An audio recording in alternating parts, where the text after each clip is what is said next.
Welcome back, anglers. I'm the Survivalist, and we return to Call of the Wild the Angler, where we're going through some of the gold rank challenges in the Ruby River range. And next up, we have a species I haven't really gone for all that much because of the habits of it. Let me just try to find it here with it. There we go, the Sauger. Now, they're mostly a nocturnal species. Like, if we go into the traits, they're aggressive, bottom lurking, and night owls. So, the night owl trait makes them a little hard to go for. However, with them being a bottom lurker, I might have to try jigging for them. Because, like, it does say they go for worm, and they go for grub and tube. And I do have a bit of jigging equipment with myself. So, we'll just have to see about... I don't think it... I think it's a map challenge as well as just like a regular fishing challenge. Yeah, there we go. And that one should be pretty easy to get to that location because we are just literally just inside this little bay beside it. Would it be a bay or a cove? I have no idea about like the correct terminology here or there. But it's easy enough to get over to where they're asking us to, so we're going to set our sights on at least one of them today. If we can get the setup correct to be able to get them once, then we should be able to get them a second time too. But I think once we have those done, that might be all of the gold challenges for Ruby River range completed.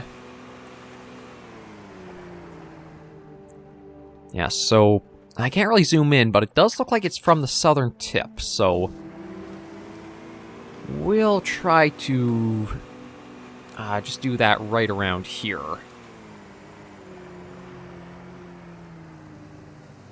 And I do need to change out the rod a little bit. Oh, actually, hang on. We were going to go for... yeah, the inhale. Alright, the inhale. We'll keep using the Yago for now, just to help us with, like, some of the leveling for that. And we need a hook size of 5. Oh, wait a minute. No. I'm getting messed up. Right, I was going to try for jigging. My bad. Okay, jig head. So we have the marksman we can try out, which we earn for getting up to level 20. We thankfully do have a hook size of 5. And I'm pretty sure it said worm and grub. So let me just double check to make sure.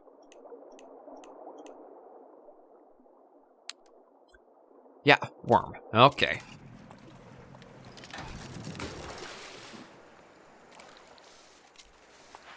Yeah, that's correct.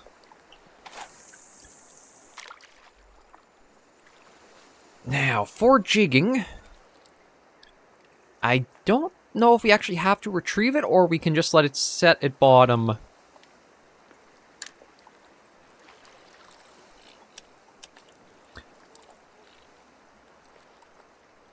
I'm probably going to have to keep bringing... maybe.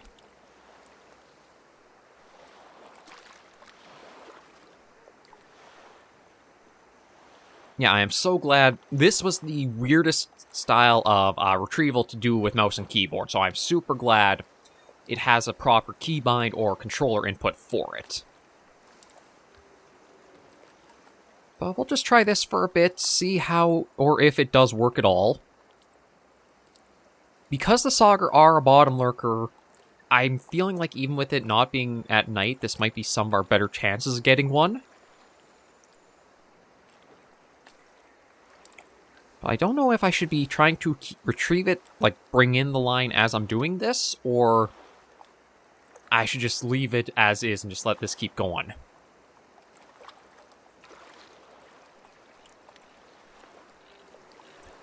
I might slowly bring it in.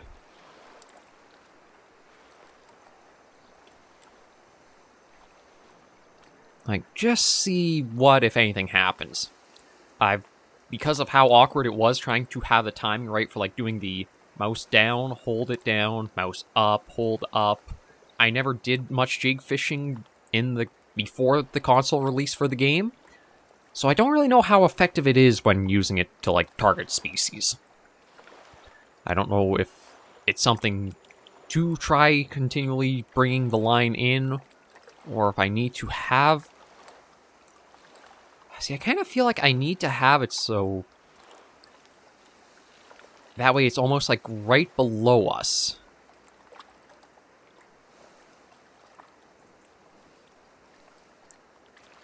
Just because I feel like we have to see the depth changing for jigging to actually be working. Because if it doesn't, that basically just means it's staying right along the bottom.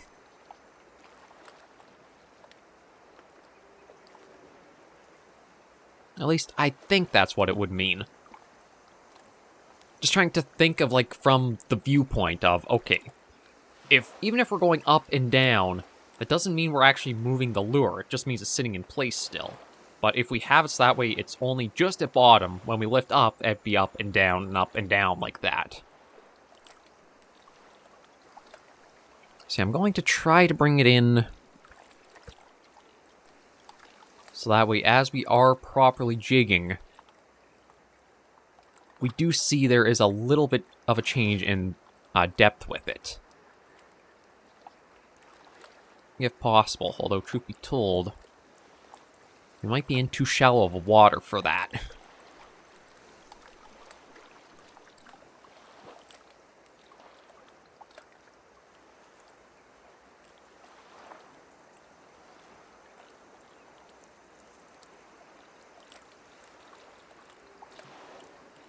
Yeah, I might have to drive us out a little bit more. Oh! Well, apparently it worked for something. Wasn't expecting it, like, this close to shore, but it looks like it's a largemouth. Yeah, largemouth silver. Okay. Jigging can work, but I do think I do need to have it so we're into deeper water. I basically want to just drop it off the edge of the boat.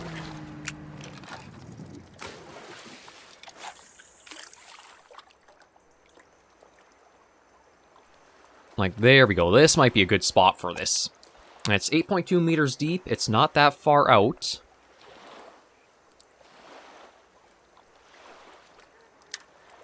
I'm just going to try to bring it so that way it's like... maybe aim for like only 10 meters of line out if possible, or a little less.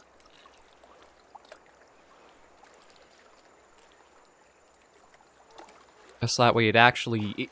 there we go. We see it's moving through the depths a... oh, hi, little pike. Maybe not so little, but this way we can actually see in the bottom right there that you see the depth is going up and down. I think that's what you really want to aim for when it does come to jigging.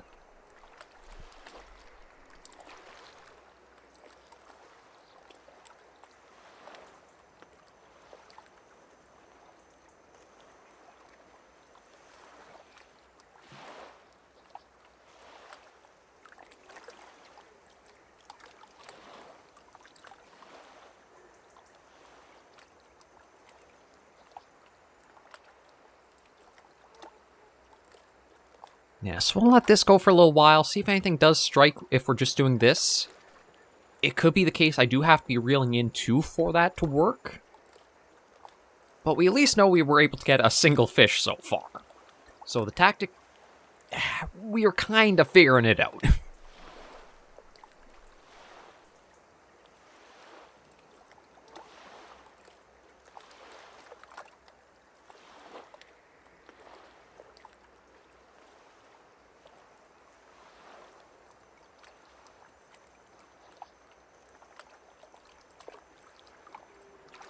Yeah, I haven't had anything strike it yet. I'll keep it sitting for a while, and then we'll do, like, the slow retrieve and see what happens. It might be the case, maybe I do need to be steadily reeling in as well.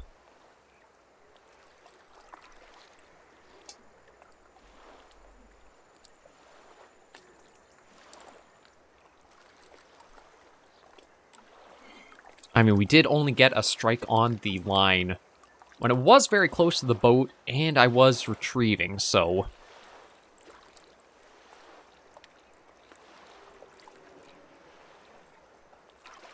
I feel like I am going to try to get a really long cast out. Let it sink all the way to the bottom. And then once it hits bottom, start jigging and slowly retrieve and see what happens to it.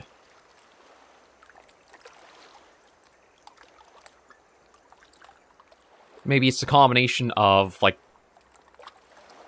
Yeah, that does make sense the more I think about it, and I mean, goes show how stupid I can be sometimes. When you're just having going up and down, that doesn't really mean much, but when it's also moving possibly away from a fish, maybe that triggers like a little bit more like the predator instinct to chase and strike. Almost like a prey trying to escape.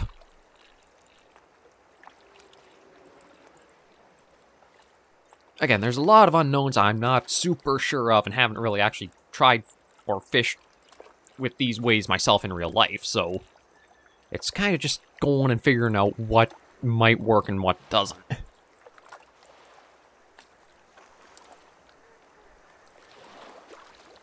Although I feel like I do want to at least let the bait sink down towards, like, the bottom there.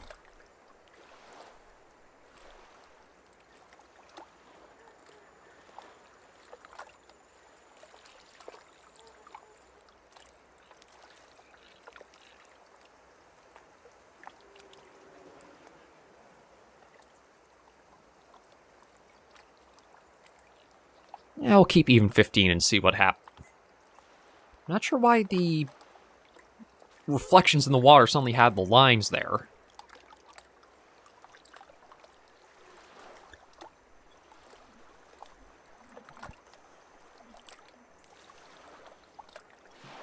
Let me just... Actually, I want to take a look. I know the journal has, like, some things to it. I just want to see if it has anything about... jig fishing at all.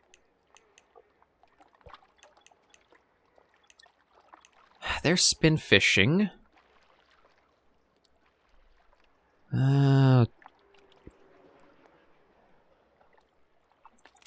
doesn't seem to really mention anything more other than it's just one of the retrieval techniques. So maybe it is the case of I do have to be steadily reeling in with it too.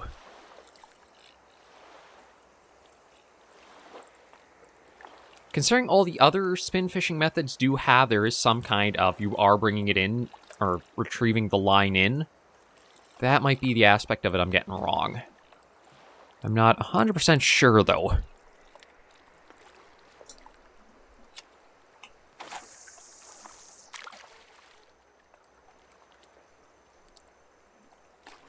But again, we'll just keep trying this a couple more times. If nothing else works, then we'll probably switch over to the float fishing setup and see about that.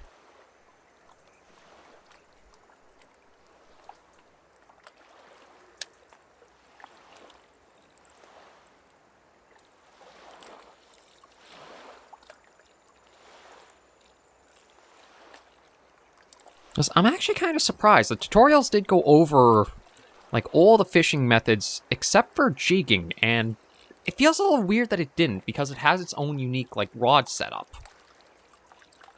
Like, you can do float fishing, spin fishing, jig fishing, and then bottom fishing. So I kind of thought there might have been a little bit more coverage for, like, how you want to exactly work with the jigging setup. If you do want to just keep it left in the water body, or you want to be retrieving it like you would spin casting. Yeah, I don't really have that much to go on. I don't want to spend too long on a method where I could be saying the wrong information in regards to it.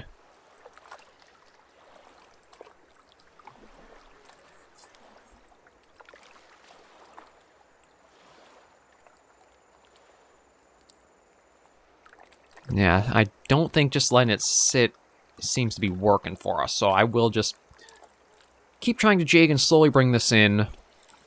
And we'll aim for doing a float fishing next.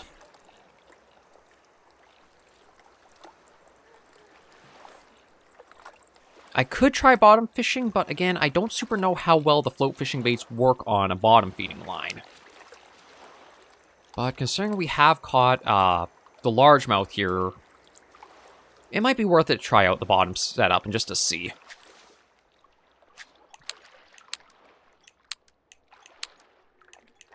Yeah, I'll just do that. Okay, that. The Iago. Go for that, go for that. It is hook size 5 we need. Let me double check the handbook. What is the 3 baits listed? Redworm, leeches, and minnow. We'll try with the red worm and see.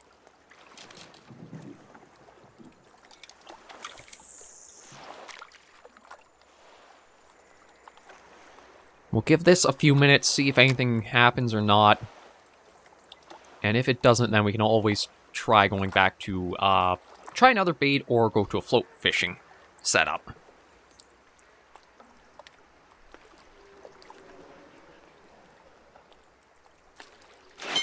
Oh, okay, this actually might have worked out because a strike right off the bat would line up with the Sauger trait of it being an aggressive fish. And we don't really have a lot of tension on the line, so I am thinking it's not a largemouth. Like, I know this is our strongest rod and reel setup, but we would, if it was going to be a largemouth, I think we would have seen more tension to the line. Yeah, I believe that's a Sauger. There we go. Gold Sauger. Toss you back in. And now that we know that's how we catch them, we can look at finding the other one for the other challenge we've got to do. Okay, let's see. Those are Diamond's Peak, Emerald Plateau. There we go. And where is this one?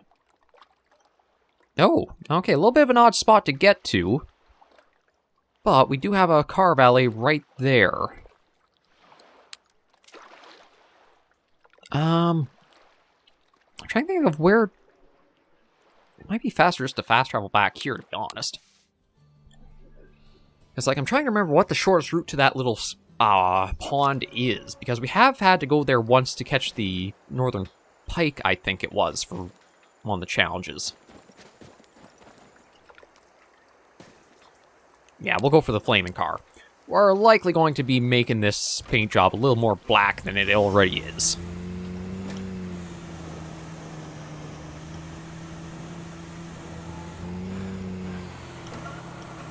Right, so we might as well go across the train bridge, and then we can just, honestly, just go right up the hill there.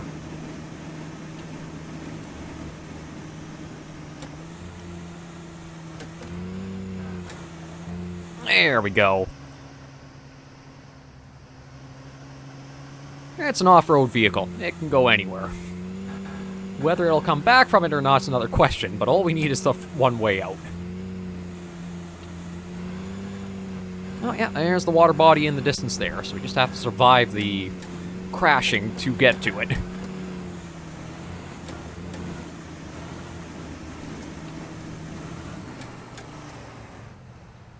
There we are. Actually, probably one of our safer methods of coming out here.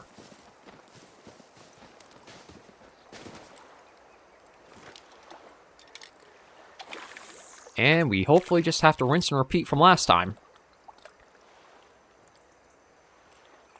Ooh, a lot of line to go out to get there, though. But now we just have to wait and see.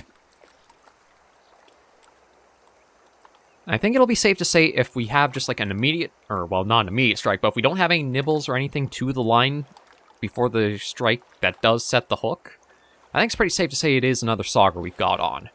But if there are any like nibbles or pokes or prods before that, it's likely a different species. At least some of the species do have, you have a little bit of variation for like how to pick up what might have struck your hook or your line. It's not a lot, but I mean, it's at least something.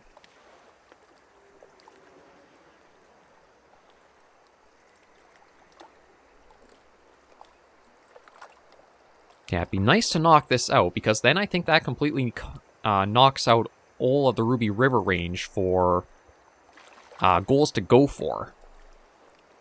Because the silver rank burbot and the lake trout, or did we, I can't remember if we got the silver rank burbot or not.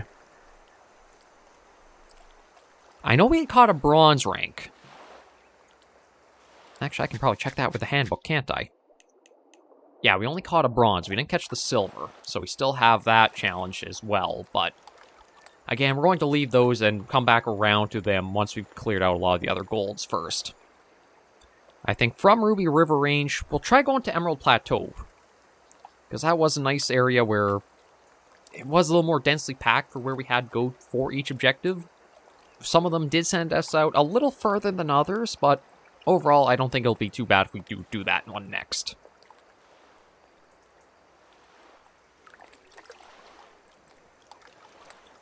Yeah, we just have to leave this for another minute or two. And if we do not get lucky with the Sauger today, I'll probably still try this next weekend. Just because we do know the setup has worked once, at least, for us.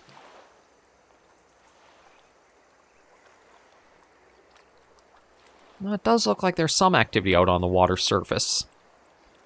With this having... I can't remember if it was the silver rank Northern Pike or it was the bronze, but there was another challenge that we'd come out to this water body before. I think that was literally a Sauger right in front of us just there that was up by the water's surface. So much for bottom dwelling if they are coming up to the surface and you see them.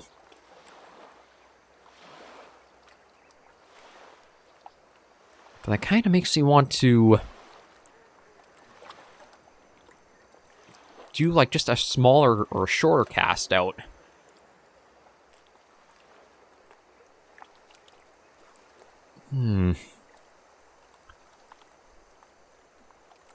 Do I try that just because I saw that right by us at the shore here? Yeah, you know what? I'm going to pull that in.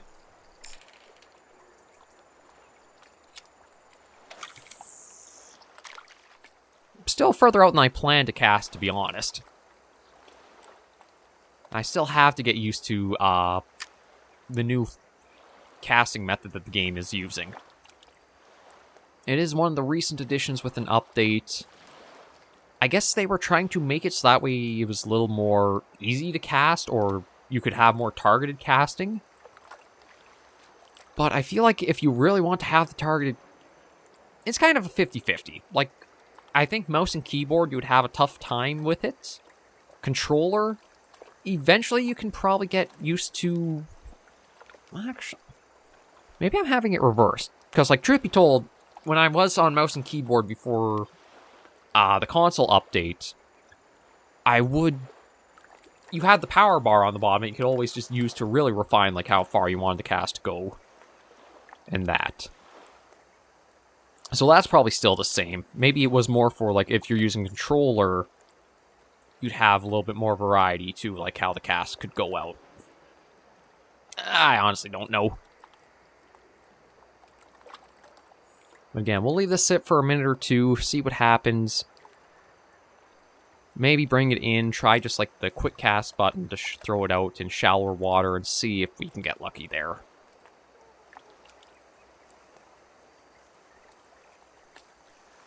It could be an entire chance too, like different water body, different type of bait that works best.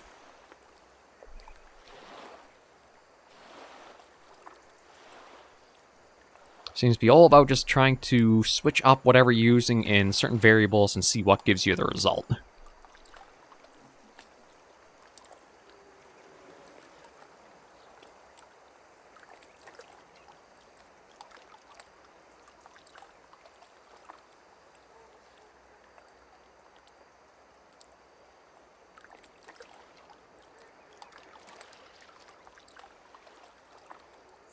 But yeah, I'll give it till the top of the next minute that I'm checking over for the recording software there.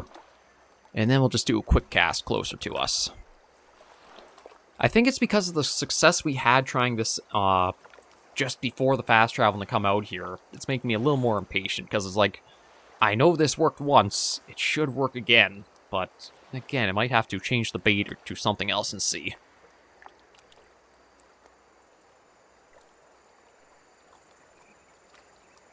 Yeah, that's literally a Sauger right there. Right at the bottom of the screen. I don't know what size it is, but that's a Sauger, all right.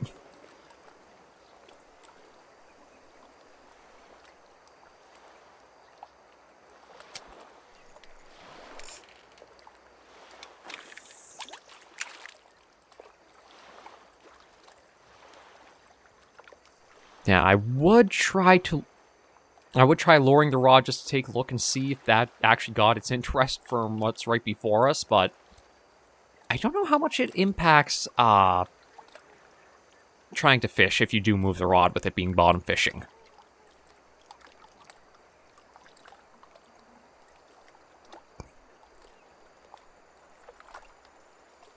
But yeah, there's a Sauger just swimming happily right before us. Now, it could be that it's not a gold rank sized one and we don't have any interest from it, but just to see the species we're after literally casually swimming right in front of you to a point you could probably throw a stick and hit it. It's a little something.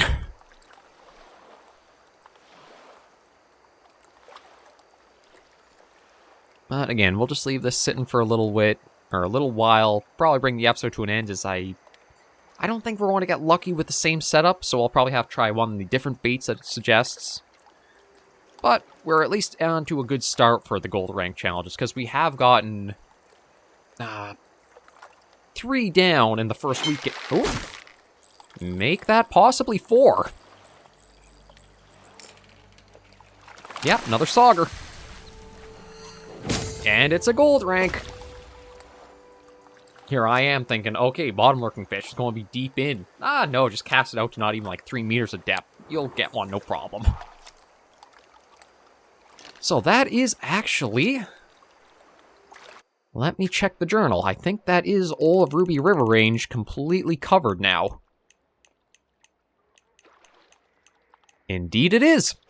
There's probably some diamond missions that we might unlock in time there. But it might be we have to complete all the gold ones first or something. We'll see.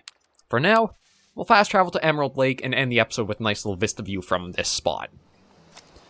We know the gear works, we've got the hook sizes written down, we should be in store for quite a bit of good fishing ahead. But we are at a nice spot to end the episode with some success had. So thank you all very much for joining me on this episode called Wild the Angler. If you did enjoy the video, be sure to give it a like. And if you have any comments, tips, or tricks, be sure to leave comments right down below.